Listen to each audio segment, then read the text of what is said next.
जय हिंद साथियों, पुनः ऑनलाइन क्लास में हम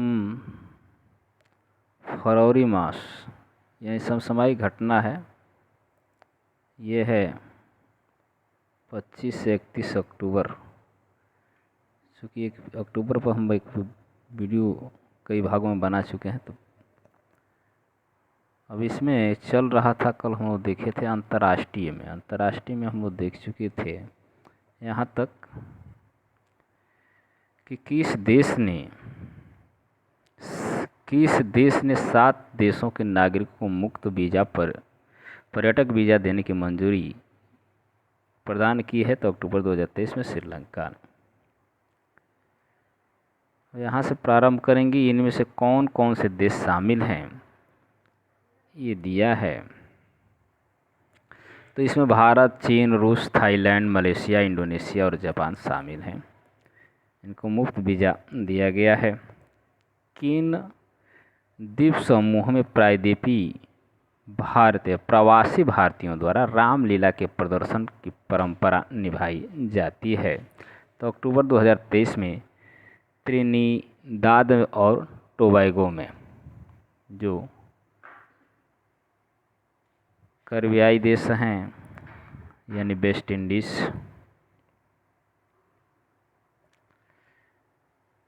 त्रिनिदाद और टोबैगो कहाँ अवस्थित है? तो कैरिबियाई सागर में। कैरिबियाई सागर किस महासागर में अवस्थित है? तो अटलांटिक महासागर में है।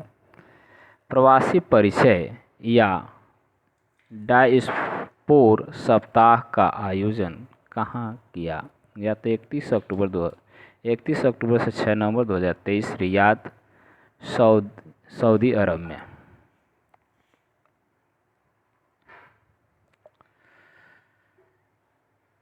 इसका आयोजन किसके द्वारा किया गया? तो विदेश मंत्रालय, भारत सरकार द्वारा। किस दक्षिण अमेरिकी देश ने इजराइल के साथ अपने राजनयिक संबंध समाप्त कर दिए हैं? तो 31 अक्टूबर 2023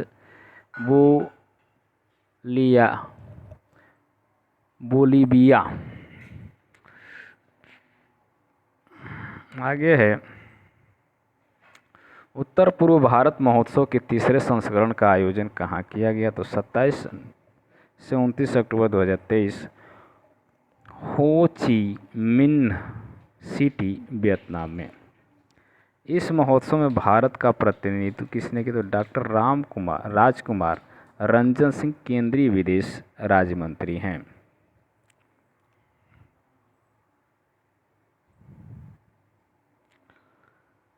इस महोत्सव का पहला और दूसरा संस्करण कब आयोजित किया गया? तो क्रमशः 2019 और 2022 में पहले और दूसरे संस्करण कहाँ आयोजित किए गए थे? तो बैंकॉक, थाईलैंड में। किस देश ने भारत और ताइवान को वीज़ा फ्री प्रवेश की अनुमति प्रदान की? तो 31 अक्टूबर 2023 थाईलैंड।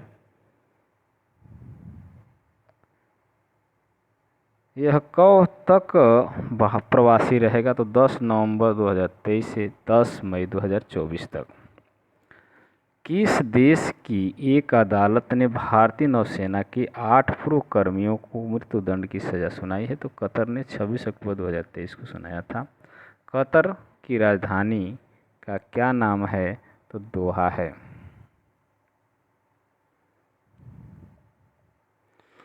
किस संस्थान ने इंटरकनेक्टेड डिजास्टर रिस्क रिपोर्ट 2023 जारी की? तो अक्टूबर 2023 संयुक्त राष्ट्र university institute for environment and human security यानी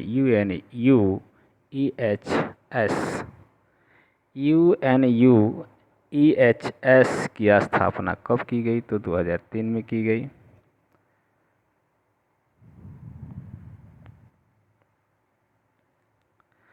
सुल्तान इब्राहिम सुल्तान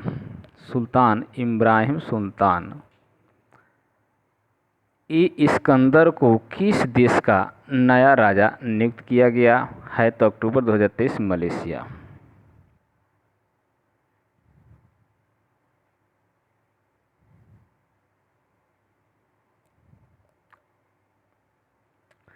भारत और यूरोपीय संघ के मध्य पहला संयुक्त सैनिक अभ्यास कहाँ आयोजित किया था? 24 अक्टूबर 2023 गिनी की खाड़ी में। इस अभ्यास में भारत का प्रतिनिधित्व किसके द्वारा किया गया?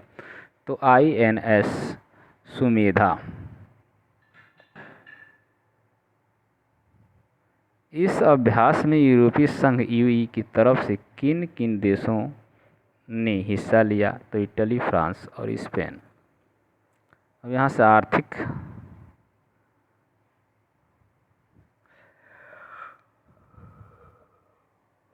G7 व्यापार मंत्रियों की बैठक का आयोजन कहाँ किया गया? तो 28 से 29 अक्टूबर 2023 को ओसाका, जापान में। इस बैठक में भारत की तरफ से किसने प्रतिभाग किया? तो पीयूष गोयल, केंद्रीय मंत्री। जापान द्वारा इस बैठक के दौरान आउटरीच कार्यक्रम के लिए भारत के अतिरिक्त किन देशों को आमंत्रित किया गया? तो ऑस्ट्रेलिया, चिली, इंडोनेशिया और केन्या। G7 की स्थापना कब हुई? तो वर्ष 1975 में। G7 में कौन कौन से देश शामिल है? तो कनाडा है, France, Germany, Italy, Japan, United kingdom, संयुक्त राज्य अमेरिका भी है। संधारणीय शहरी विकास और सेवा वितरण कार्यक्रम हेतु भारत को कितने डॉलर ऋण की मंजूरी दी गई है? तो अक्टूबर 2023 $400 मिलियन। यह मंजूरी किसने दी? तो एशियाई विश्व बैंक, ADB। ADB की स्थापना कब की गई थी? तो वर्ष 1966। ADB का मुख्यालय कहाँ है? तो मनीला, फिलीपींस में।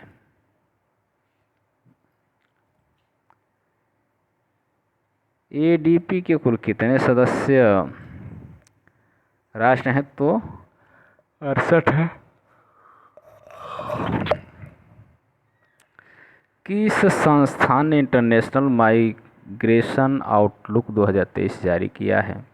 तो ये आर्थिक सहयोग एवं विकास मंत्रालय, OECD।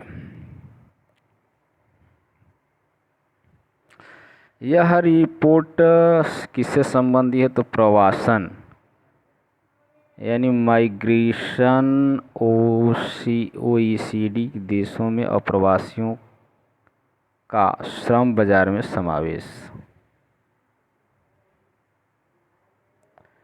OECD की स्थापना कब हुई? तो 1961 में।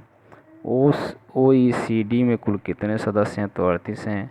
वर्ल्ड एनर्जी आउटलुक 2023 नामक रिपोर्ट किसने जारी की? तो अक्टूबर 2023 को इंटरनेशनल एनर्जी एजेंसी। इस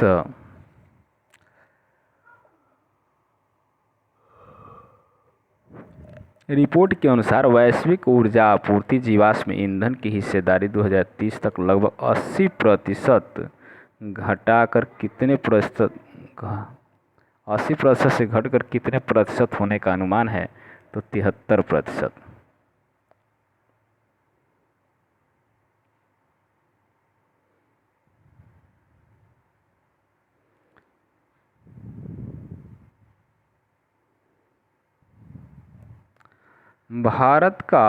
भारत की सौर मॉड्यूल विनिर्माण क्षमता किस वर्ष तक 70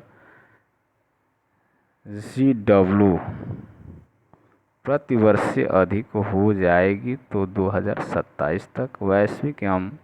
वैश्विक सौर फोटोवोल्टिक बाजार में भारत की हिस्सेदारी कितनी है? तो लगभग 3% है।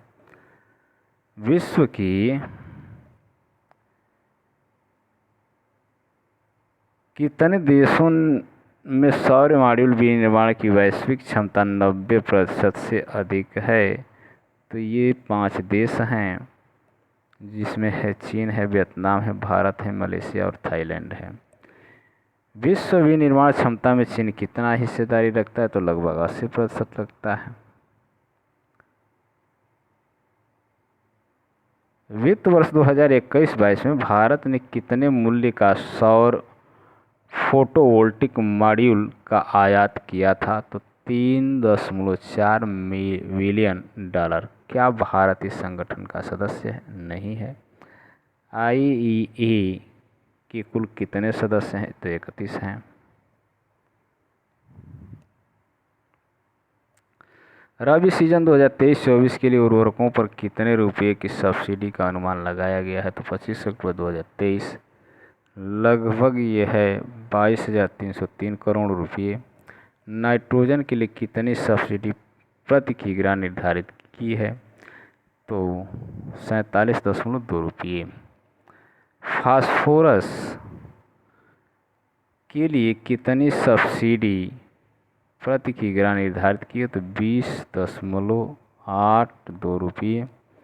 पोटास के लिए कितनी सब्सिडी प्रदान प्रति किग्रा निर्धारित है? तो 2.38 रुपये। सल्फर के लिए कितने सब्सिडी प्रति किग्रा निर्धारित है? तो 1.89 रुपये। मध्य प्रदेश सड़क नेटवर्क परियोजना को गति देने हेतु कितने डॉलर ऋण की मंजूरी दी गई? तो 24 अक्टूबर 2023 को 175 मिलियन अमेरिकी डॉलर। यह मंजूरी किसने दी? एशियाई विश्व बैंक यानी ADB।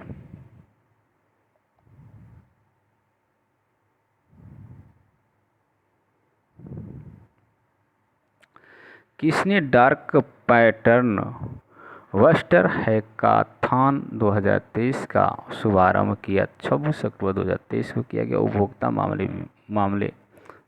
मामला विभाग किसके सहयोग से इसका शुभारंभ किया गया? तो IITBHU के द्वारा।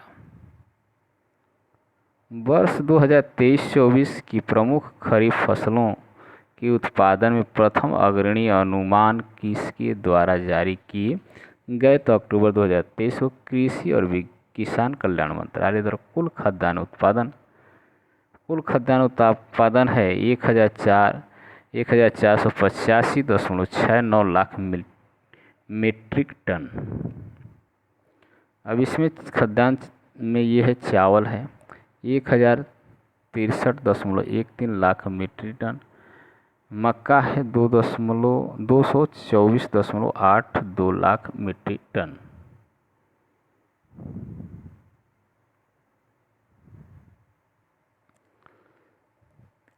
अरहर है 3.421 लाख मीट्रिक टन। मूंग है 14.05 लाख मीट्रिक टन। उड़द है 15.05 लाख मीट्रिक टन। तिलहन है 215.33 लाख मीट्रिक टन। मूंगफली है 28 लाख मीट्रिक टन। सोयाबीन है 115.28 लाख मीट्रिक टन।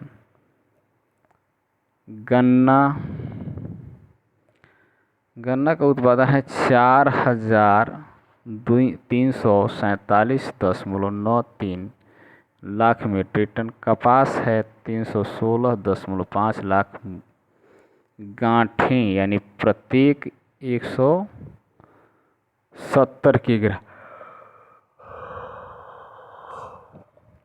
पटसन और मेस्ता 91.91 लाख गांठें प्रति 180 किग्रा। भारत में एप्पल आईफोन का उत्पादन किस कंपनी द्वारा किया जाएगा? तो टाटा समूह के द्वारा। टाटा समूह ने किस इलेक्ट्रॉनिक विनिर्माण कंपनी का अधिग्रहण किया है? तो 27 अक्टूबर 2023 को विस्ट्रॉन किस देश की कंपनी है? तो ताइवान की है। अब यहाँ विज्ञान। किस राज्य में फूल वाले पौधों की नई प्रजाति करक्यूमा काकचिंगेस की खोज की गई है? तो अक्टूबर 2023 को मणिपुर में ये अलग प्रकार की एक नई प्रजाति है। किसने इन्फूस मिशन लॉन्च किया? तो 29 अक्टूबर 2023 को किया गया था नासा के द्वारा।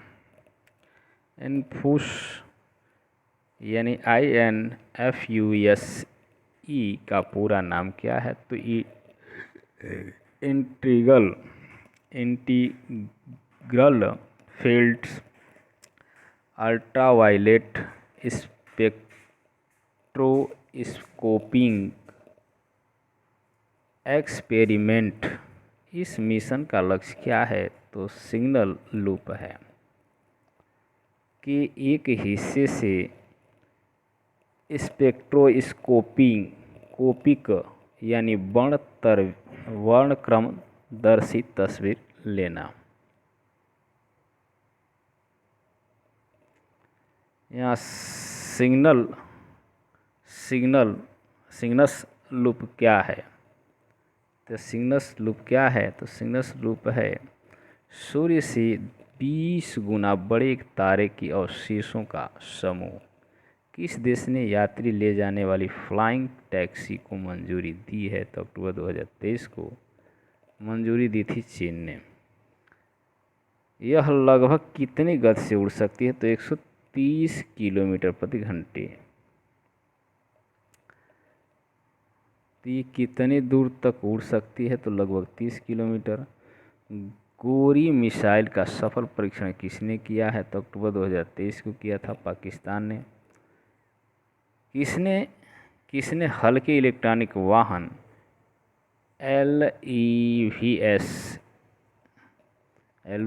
लेवस कह सकते हैं हेतु स्वदेशी चार्जिंग मानकों को मंजूरी दी है? तो अक्टूबर 2023 को भारतीय मानक ब्यूरो यानी BIS BIS कह सकते हैं।